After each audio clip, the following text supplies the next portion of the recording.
सिर्फ एक यूनिवर्सिटी नहीं थी, ये 5th century C Gupta empire के टाइम पर बनाई गई एक इंटरनेशनल ज्ञान का केंद्र थी। यहाँ लोग China, Korea, Tibet, Sri Lanka, Indonesia और सेंट्रल एशिया से पढ़ने आते थे। एडमिशन इतना मुश्किल था कि स्टूडेंट्स को गेट पर टीचर्स के सवाल जवाब पास करने पड़ते थे और यहाँ सब्जेक्ट्स होते थे medicine, mathematics, astronomy, grammar, philosophy, Buddhism, मतलब एक कंप्लीट यूनिवर्सिटी 1600 साल पहले। नालंदा की सबसे बड़ी शान थी उसकी 3 मंजिला लाइब्रेरी, रत्ना सागर, रत्ना नदी और रत्ना रनाच। कहते हैं कि यहाँ लाखों की संख्या में मैन्युस्क्रिप्ट्स थी, बुद्धिस्ट टेक्स्ट से लेकर आयुर्वेदा, एस्ट्रोनॉमी, मैथ्स, सबका खजाना। चाइनीज ट्रेवलर जुआन जेंग ने लिखा था कि नालंदा की लाइब्रेरी दुनिया की सबसे ऑर्गेनाइज्ड और एडवांस लाइब्रेरी सिस्टम थी। लेकिन फिर 12th सेंचुरी में भारत का इतिहास पलट गया।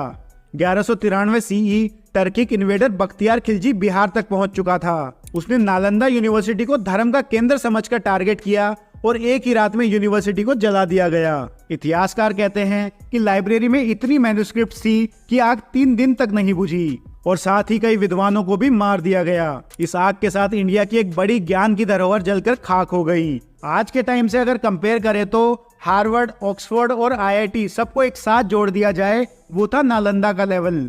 बाहर देशों से स्टूडेंट्स, बहुत सारे सब्जेक्ट्स में रिसर्च, लाइब्रेरी सिस्टम्स, वहीं रहने का कैंपस, इंटरनेशनल रेपुटेशन। इसीलिए जब नालंदा गिरा, दुनिया का एक पूरा ज्ञान का इकोसिस्टम टूट गया। लेकिन कहानी यहीं खत्म नहीं होती। 2010 में इंडिया ने नालंदा यूनिवर्सिटी को रिवाइव किया, राजगीर, बिहार में।